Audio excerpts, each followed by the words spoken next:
I asked Dennis if he would sing, and he's just rather not, he said. So he's a very good singer. Many of you have heard him many times. Let's turn for a little while to 1 Corinthians.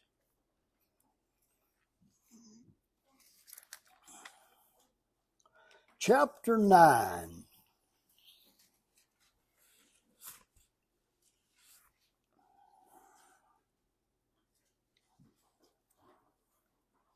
This is a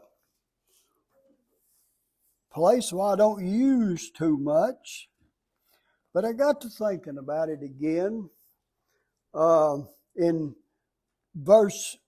chapter 9, verse 19.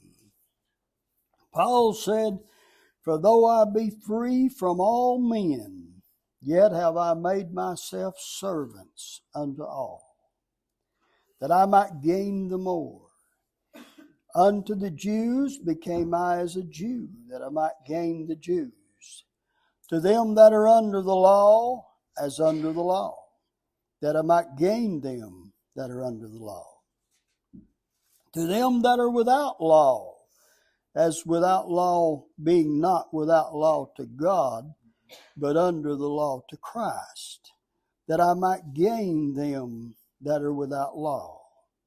To the weak became I as the weak, that I might gain the weak.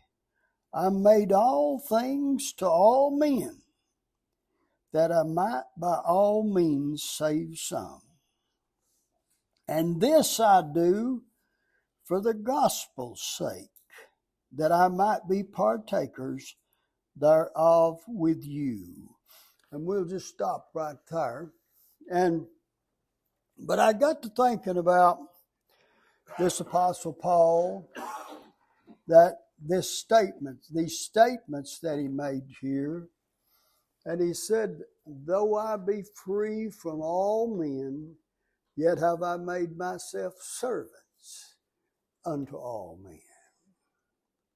Now, you wouldn't think the Apostle Paul would think like that when you know of his power, when you know of his understanding, and all that he'd been through, all that he'd seen. But when you really get to pondering it, we know that Paul, his number one aim was to be a servant of God. He wanted more than any other thing to be clear about that. Now, and I believe I can see now how he could be that way. You remember when you were young and you were full of yourself and you thought, like, I'll preach and I don't want nobody to disagree with me and I don't want nobody to come against me and all of this. And the problem was with that we were just unsure of ourselves. We didn't have no confidence. And that makes a big difference. Having some confidence in who you are in Christ Jesus. Now, I believe, and I myself, I am aware that you can be a little hard line when you're starting out, and you think a little different than I do now. But what got me on this, I got to thinking about the Apostle Paul, that it was because he had such a good understanding.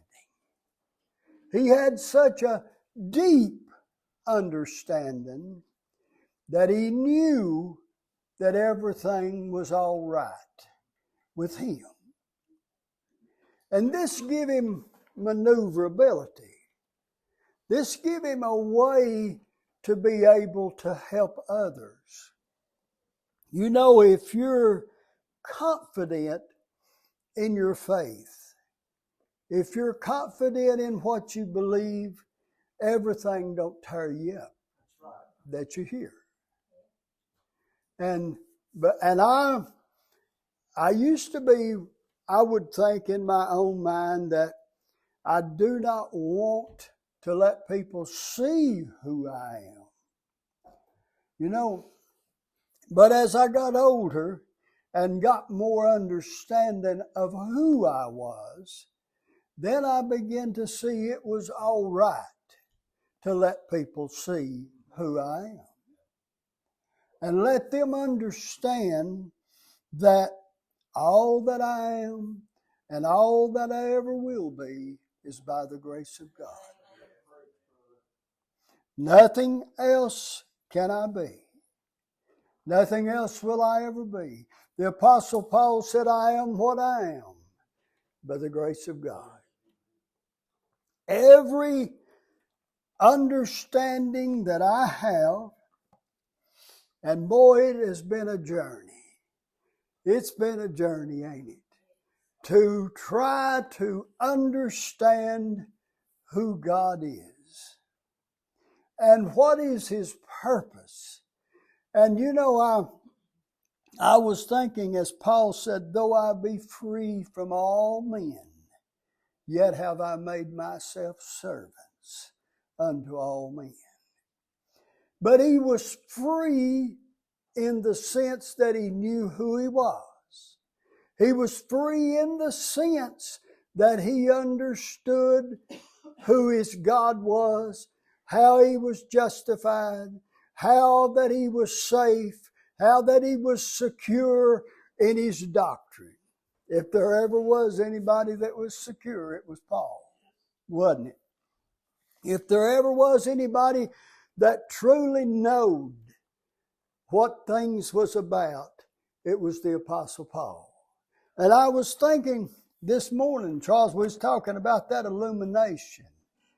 I know you have, and I have had a little bit of that illumination. And that's the most wonderful thing that you can ever have, is for the Spirit to come in your spirit and tell you what God has done. That's the most glorious thing that can ever be. And that's what makes you free. That's what sets you free and builds your confidence to where then you're able to help others. And then I believe that though the Apostle Paul had all this wisdom that he had, I believe his sole intent was for the edification of the church. Don't you? I believe that, and he said that. He said that his purpose was for edification. And it didn't matter that another man, as he used it, several labels here, unto the Jew became I as a Jew. Now, he knew what that was like. He was a Jew, and he understood what it was like. And he knew that this wouldn't hurt him if they come against him. But he knew that if he gave them room, that he might gain them. That they might finally then come to the point by him winning them over, that they might one day then come to an understanding. That made sense, didn't it? It made sense to not be hardline. You know, once he even gave in to Timothy being circumcised. And, you know, it's not circumcised, but yes, it was, wasn't it? When he was at, was that right? Barnabas.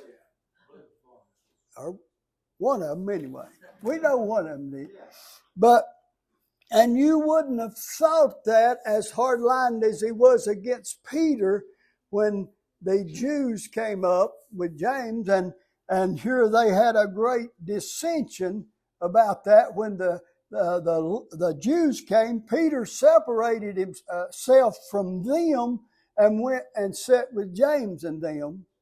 And then Paul had a problem with that. He said, I withstood, know not that the truth of the gospel might not continue for an hour. He stopped that. But at the same time now, he wouldn't give on some things, but other things he was able to give on, because he knew they were not fundamental to the faith. But he also, at the same time, he knew that he must continue to hold the faith, yet at the same time, he became a servant of God unto all people, that he might gain the more. You know, I believe this business of edification, I believe, as I know myself, as I go down this road, I feel more accepting of others than I did years ago. Do you? I feel much more accepting of others. Not that we had ever changed the gospel, but at the same time bear with them for a while till they come unto this. That was what Paul had in mind. That he might be partakers with them, and them with him, because we want to fellowship with all men, don't we? Everyone that's in Christ one day is going to come to the knowledge of the truth. Every one of us one day will come to that knowledge, as Paul made it very clear about that. Every last one day will know who they are in Christ Jesus. They must. That's a must. You'll have to come to that. And so Paul knew that he wouldn't win all, but he knew that if he became as they was, as he became as, and it was amazing what all he said that he did unto the Gentiles as unto them that are without law.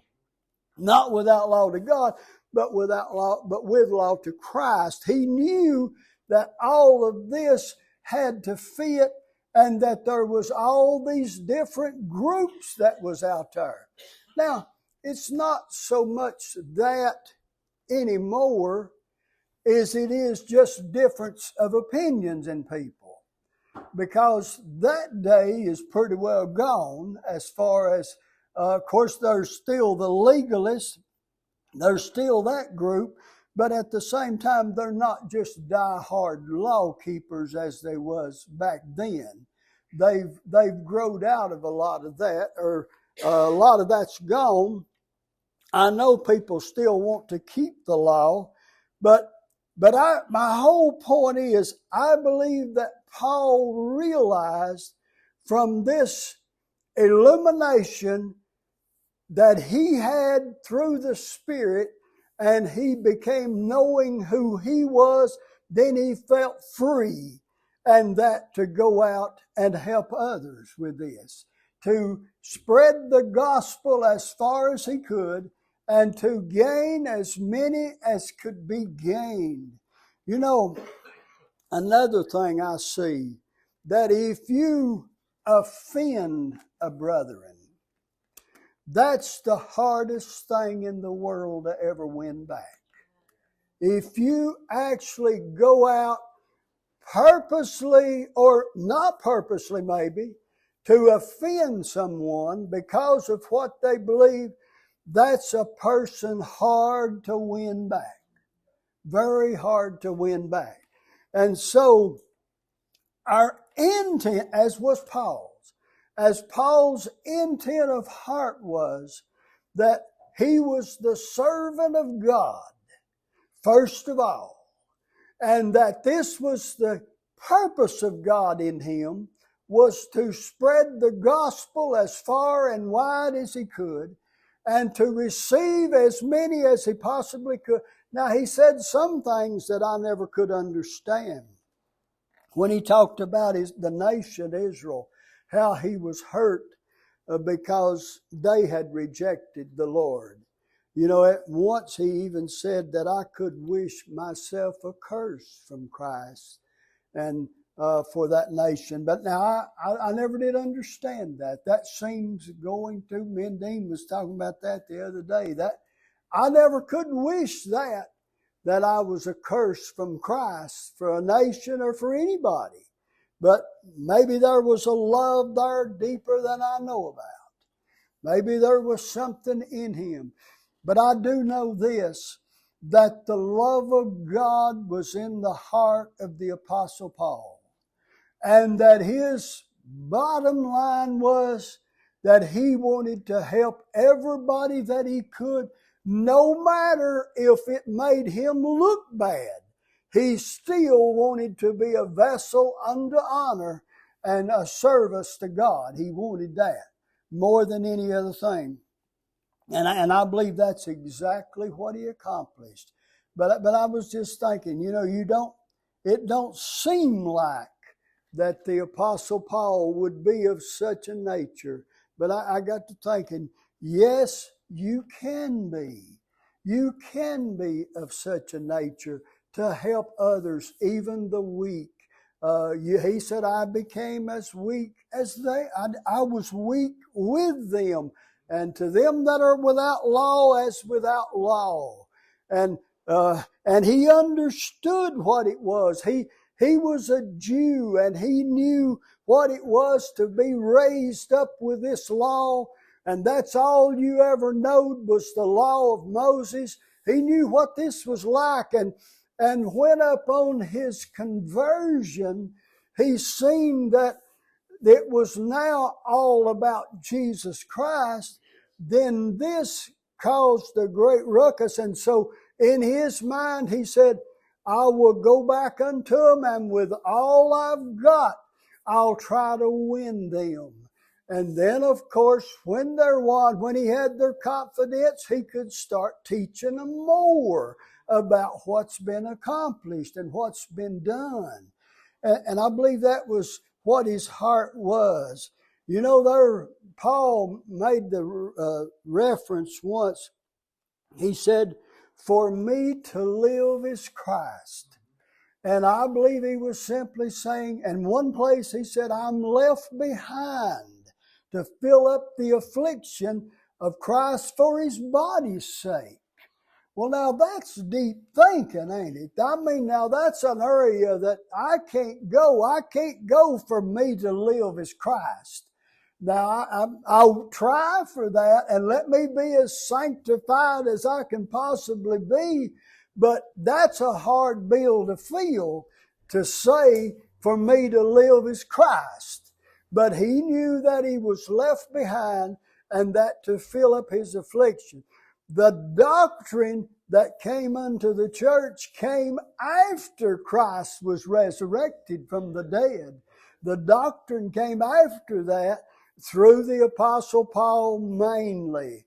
But I think it's quite wonderful what he did here. And I love him more and more all the time for what he did here. And because if you dealt with the Apostle Paul, you could deal with him. You could sit down with him and you could talk to him. Though I would love to do that, though he'd be miles over my head, I'd still love to talk to him, wouldn't you? I'd love to talk to him. And come to one of the things I'd like to say is, what was it like in the third heaven? That would be one good question for him. And you could also talk about his conversion down the Damascus Road when the light shined above the brightness of the noonday sun. But he knew who he was.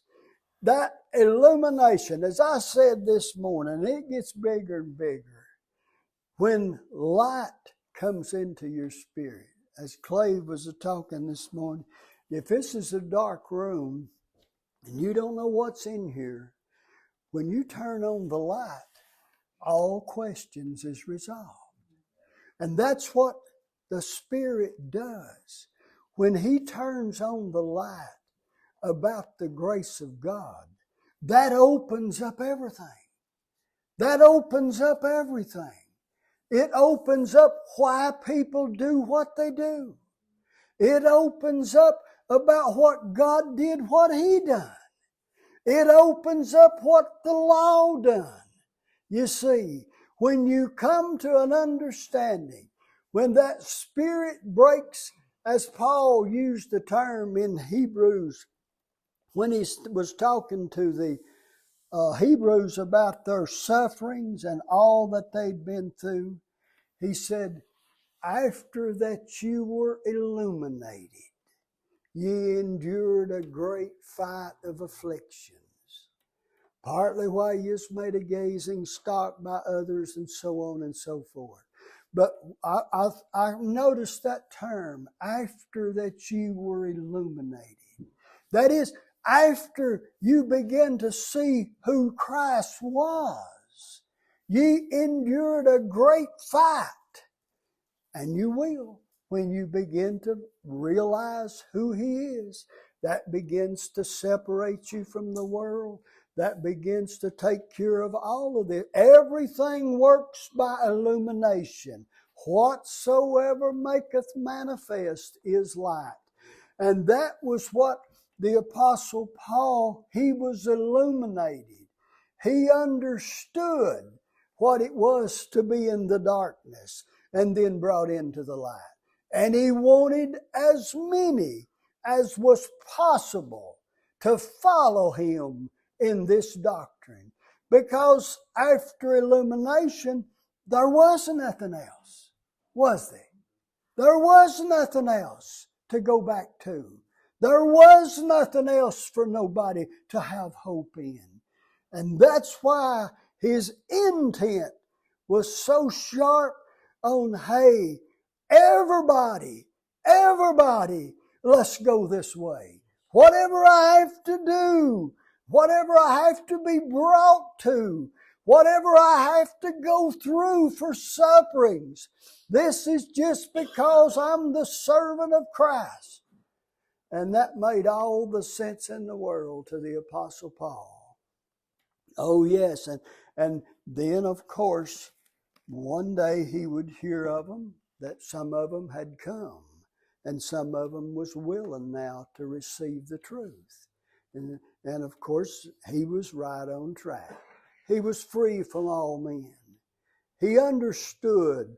He knew that all of these things that they eat and so on would not recommend them to God or take them away from God. But at the same time, if in their mind they thought it was an evil thing toward God, and if he made one statement I'll never forget. He said, if meat maketh my brother to offend, I'll eat none while the world stands. What a heart! What a heart! He told the Corinthians, he said, ye are in our hearts to live and die with you. Wouldn't it be nice if we were like that today? If in our hearts that our whole goal was to be conformed to the image of Jesus Christ, and then to spread forth this image to all as far and wide as we can. It does us good to think about such things. It does us good to see that the Spirit now can yield in us that righteousness which God demanded, and can manifest in our own hearts the truth of the matter. The light has come, the darkness is past, and we can all be partakers in this light now. Ain't that a wonderful thought? Ain't it wonderful? Though I be free from all men. He didn't have to. It was not necessary that he had to, but he did this because he wanted to. His heart was in the gospel of the Son of God. Absolutely. Well, I appreciate your attention. You're at liberty.